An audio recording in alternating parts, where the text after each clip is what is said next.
किसान बीरू बहुत मेहनती और गांव का सबसे समझदार इंसान था।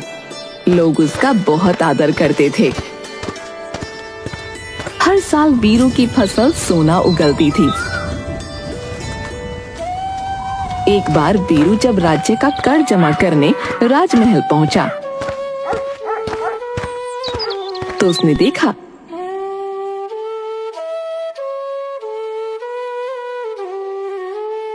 महाराज, राजकोष खाली हो रहा है। हमें प्रजा पर और कर लगाने होंगे, वरना हम दिवालिया हो जाएंगे महाराज। परंतु कैसे? प्रजा पर और बोझ नहीं डाला जा सकता। आखिर हमारी फसलों से पैसा क्यों नहीं आता? महाराज, ज्यादातर खेत बंजर हो गए हैं, वहां हल नहीं चलाया जा सकता। इसका असर फसलों पर भी पड़ता है महाराज। वीरू को पता था कि महाराज के लोग शाही खेतों में मेहनत से काम नहीं करते, लेकिन महाराज की समस्या सुनकर वो काफी परेशान हो जाता है और उसे एक उपाय सूझता है। वो कहता है, महाराज, मैं आपकी समस्या का समाधान कर सकता हूँ। तुम एक साधारण किसान हो। माना कि तुम्हारे खेतों में अच्छी फसलें होती हैं और तुम्हें हर चीज की काफी अच्छी समझ है, पर ये शाही मामला है। महाराज, आप मेरे ऊपर एक बार विश्वास करके देखें। मेरे पास एक सुनहरी मुर्गी है जो हर रोज एक सोने का अंडा देती है। क्या तुम सच कह रहे हो? क्या सच में तुम्हारे पास कोई जादुई सुनहरी मुर्गी है? याद रखो, ये कोई मजाक हुआ तो तुम्हारा सर धड़ से कट सकता है। अरे महाराज, मेरी ऐसी हैसियत कहां जो मैं आपके साथ मजाक कर सकूं। ये मुर्गी मैं आपको दे सकता हूं, लेकिन एक ही मुश्किल है। अगर ये मुर्गी आपके पास आ जाए तो राज्य में सोने की कमी खत्म हो जाएगी। कैसे मुश्किल है? महाराज के लिए भी क्या कोई समस्या इतनी बड़ी हो सकती है जिसे वो खत्म ना कर सकें? तुम निडर होकर बताओ।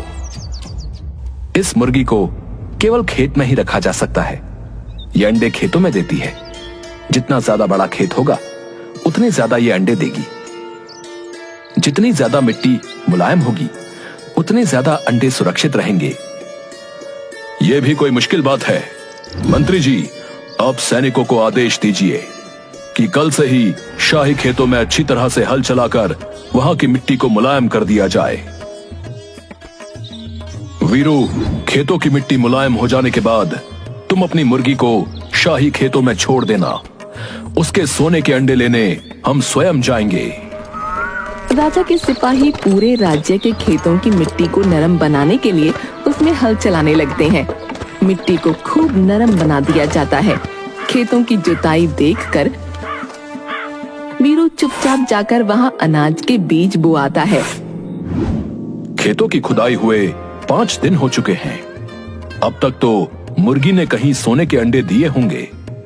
मैं जरा अंडे लेकर आता हूँ।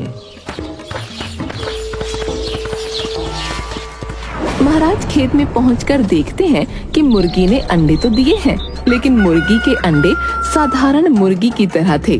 उसे वीरू के ऊपर बहुत गुस्सा आता है। वीरू कहाँ है? उसने हमें धोखा दिया। वीरू को लाया जाता है। महाराज, मिट्टी पर केवल हल चलाया गया है। अभी मिट्टी को पानी की जरूरत है, तब जाकर मिट्टी पूरी तरह से नरम होगी और मेरी मुर्गी अंडे देगी। आप खेतों में पानी डलवाने का इंतजाम करवा दीजिए। महाराज के सैनिक खेतों में सिंचाई भी कर देते हैं। कुछ दिनों बाद वीरू के लगाए बीजों से बढ़िया पौधे निकलने लगते हैं। 1 महीने बाद महाराज जब वापस खेत में जाते हैं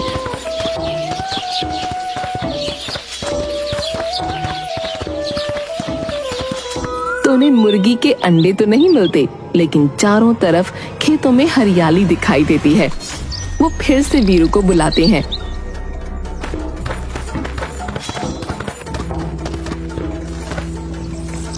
वीरू, तुम्हें जरा भी अपनी जान का डर नहीं। तुमने हमें धोखा दिया है। तुम्हारी मुर्गी सोने के अंडे नहीं देती। महाराज, असली खजाना मेहनत और ईमानदारी में है। शाही खेतों में सही समय पर जुताई और सिंचाई हो, बेहतरीन फसल होगी। जिसको बेचकर अच्छा खासा मुनाफा होगा और राजकोष सोने से भर जाएगा। तू सही कह रहा है, मुझे अपनी गलती समझ आ गई। तुम बहुत समझदार हो। मैं चाहता हूं कि तुम मेरे सलाहकार बन जाओ। वीरू महाराज का सलाहकार बन जाता है। महाराज वीरू को बहुत से उपहार देते हैं। सब कुछ बहुत अच्छा चल रहा होता है कि एक दिन महाराज के पास सूचना आती है। दुहाई हो महाराज, राज्य में बड़ी मुसीबत आ गई है। काली नाम की एक जादूगरनी राज्य में घुस आई है और जो उसकी बात नहीं मानता वो उन्हें पत्थर का बना रही है। मैं तो जादू से वैसे भी बहुत डरता हूं। वीरू, तुम्हारी परीक्षा की घड़ी आ गई है। बताओ, राज्य की प्रजा को बचाने के लिए हमें क्या करना चाहिए? महाराज, आप चिंता न करें, मैं खुद उसके पास जाकर उसका सामना करूंगा। वीरू गांव में बनाए गए काली के जादुई महल में जाता है। काली, तुम एक शक्तिशाली जादूगरनी हो। मैं जानना चाहता हूं कि तुम हमारे गांव में क्यों आई हो और क्या चाहती हो। तेरी हिम्मत कैसे हुई मुझसे ऐसा प्रश्न पूछने की? ये सारा ब्रह्मांड मेरा है, मैं कहीं भी जा सकती हूँ। मेरी शक्ति को कम मत समझ। तू गांव वालों को डराकर पत्थर बनाती है, उन्हीं से तेरा अंत होगा। तू इन सीधे गांव वालों पर राज्य नहीं कर सकती। वीरू गांव वालों को एकजुट करता है और सब मिलकर काली के महल पर पत्थरों से हमला कर देते हैं। काली इस अचानक हमले से घबरा जाती है और गायब हो जाती है। महाराज बहुत खुश होते हैं और वीरू को मंत्री बना देते हैं। ये देखकर राजा का मंत्री वीरू से ईर्ष्या के कारण उसे बदनाम करने की योजना बनाता है। ये वीरू तो महाराज का बड़ा ही चहेता बनता जा रहा है। अगर इसे जल्दी ही नहीं रोका गया तो महाराज इसे एक दिन प्रधानमंत्री बना देंगे और हम सबको इसके नीचे काम करना पड़ेगा। इसे महाराज की नजरों से नीचे गिराने के लिए मुझे जादूगरनी काली से मिलना होगा। मंत्री जादूगरनी काली से मिलता है। काली, मुझे वीरू को खत्म करने में मदद करो। बदले में मैं तुम्हें राज्य का आधा हिस्सा दूंगा। वीरू को हराना आसान काम नहीं है। वो बहुत चतुर है। आपने देखा नहीं, उसने मेरे जैसी शक्तिशाली जादूगरनी को भी 1 मिनट में हरा दिया। लेकिन उसने मुझसे दुश्मनी कर ली है। मुझे उसको इसका मजा चखाना ही होगा। मैं अपनी जादुई ताकत से उसे अपने जादुई जाल में फंसा लूंगी। जैसा मैं कहती हूँ आप बस वैसा करना। काली वीरू को फंसाने के लिए मंत्री को जादुई बीज देती है। तुम इस बीज को चुपचाप वीरू के खेत में लगा दो और दूसरा राजा के खेत में। वीरू के बीज में एक ही दिन में पेड़ निकल आएगा और सोने के सेब फलने लगेंगे। राजा के पेड़ से लोहे के सेब निकलेंगे।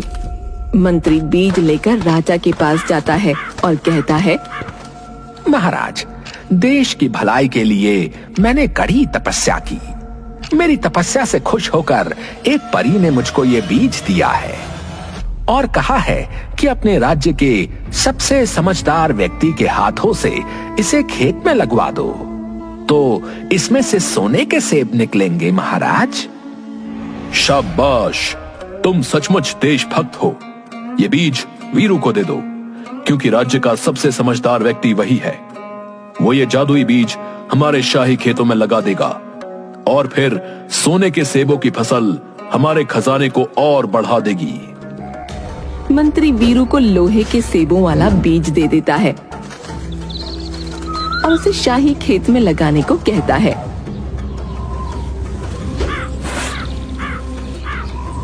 और खुद सोने के सेब वाला बीज वीरू के खेत में लगा देता है। कुछ दिन बीत जाने के बाद वो वीरू के सेब के पेड़ से एक सोने का सेब तोड़ता है और बाकी सब उसके खाट के नीचे छुपा देता है। फिर राजा के पास पहुंचता है। महाराज, काफी दिन हो गए हैं। मेरे जादुई बीज में से तो अब सोने के सेब निकलने लगे होंगे। चलिए, आपके शुभ हाथों से ही पेड़ में से सोने के सेब तोड़ते हैं।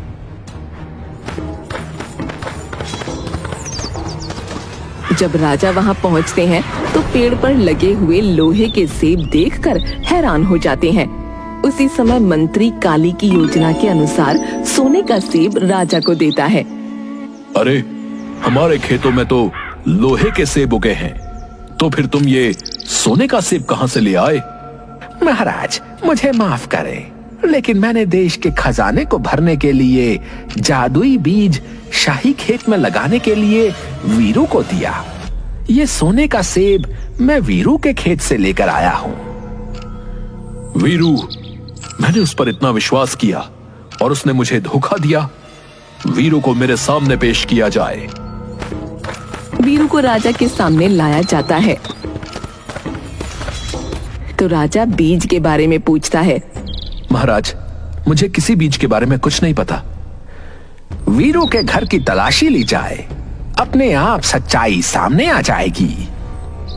जब सिपाही वीरू के घर की तलाशी लेते हैं तो उसकी खाट के नीचे उन्हें सोने के सेब मिलते हैं। वीरू को जेल में डाल दिया जाता है। गांव वाले निराश हो जाते हैं। राजा वीरू को जेल में डाल देता है। वीरू के बेटे मुन्ना को जब इस बात का पता चलता है तो उसे महाराज पर बहुत गुस्सा आता है और वो अपने पिता को बचाने के लिए काली के महल में जाने को तैयार हो जाता है। सब लोग उसे समझाते हैं।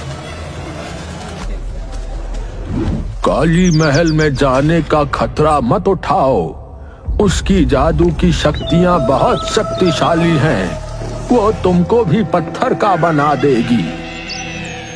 ये आप क्या कह रहे हैं? पिताजी इस गांव के रक्षक थे। पिताजी इस समय जेल में हैं। पिताजी को बचाने के लिए मैं अपनी जान की परवाह नहीं करूंगा। उनके बिना गांव भी खतरे में है। गांव में रहने वाली मुन्ना की दादी उसे समझाते हुए कहती हैं, देख मुन्ना, जादूगरनी काली की शक्ति शैतानों की ताकत पर टिकी है। उसे हराने के लिए तुझे महामाया की सच्ची शक्ति की जरूरत है। हाँ, मैं तुझे महामाया का सबसे शक्तिशाली मंत्र सिखा सकती हूँ। तेरा कोई बाल भी बांका नहीं कर पाएगा। दादी उसे माँ महामाया का शक्तिशाली मंत्र सिखाती है। मुन्ना काली के महल की ओर जाता है।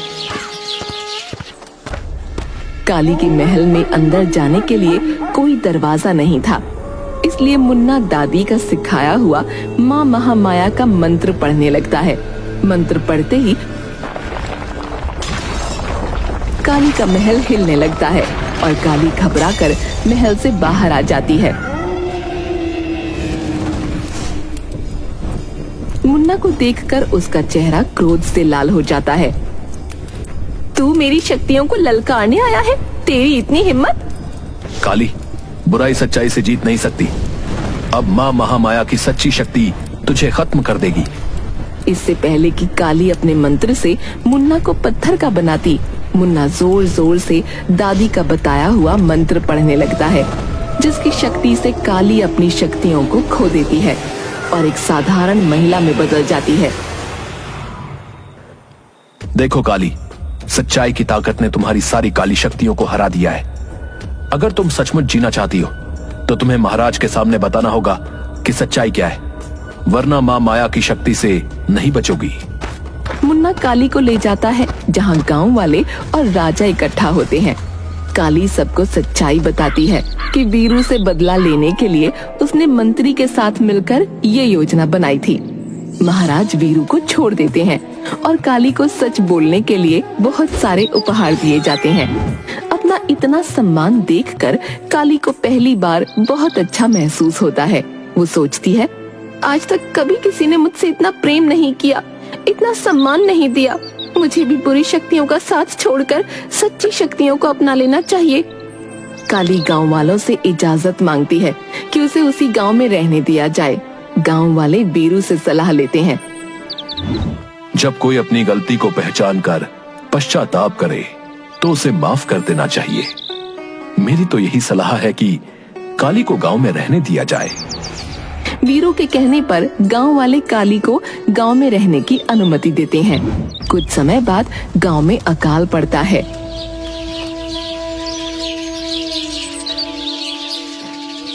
बारिश होने के कोई आसार नहीं दिख रहे हैं। हमारे पास कोई उम्मीद नहीं बची है। अब तो कोई ही अपने जादू से हमारी जान बचा सकती है। मैंने अपनी जादुई शक्तियों को कभी भी उपयोग न करने की कसम खाई थी। अगर मैंने ऐसा किया तो मुझे अपने एक अंग का दान करना होगा, लेकिन अब इस गांव के लिए मुझे अपने जीवन का एक बड़ा त्याग करना होगा। काली गांव के प्राचीन मंदिर में जाती है और अपनी जादुई शक्तियों का उपयोग करके बारिश लाने के लिए एक अनुष्ठान करती है।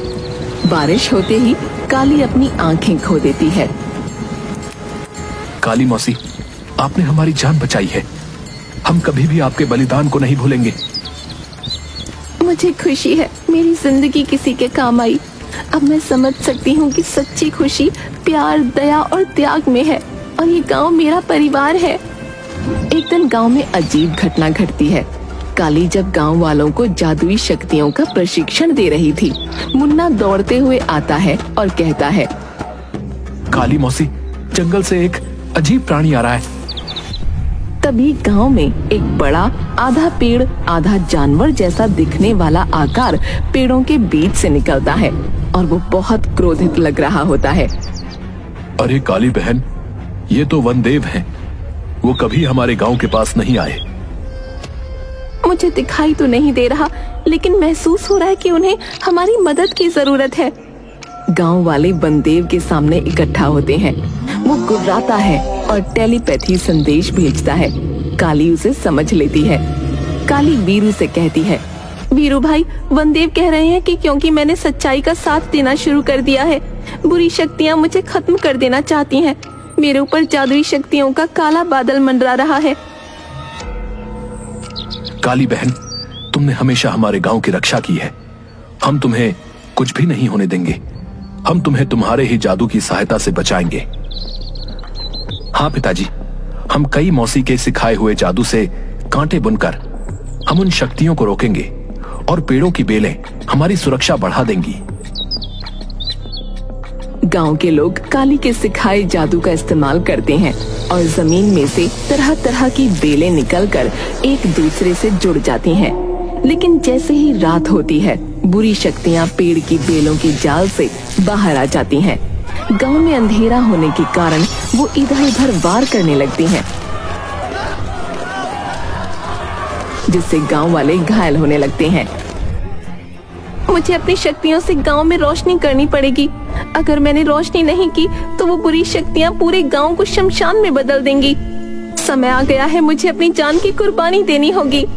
काली आगे बढ़ती है, अपनी सारी शक्तियों को अपनी सांसों में रोक लेती है और उसकी जादुई शक्तियां एक चकाचौंध रोशनी में बदल जाती हैं।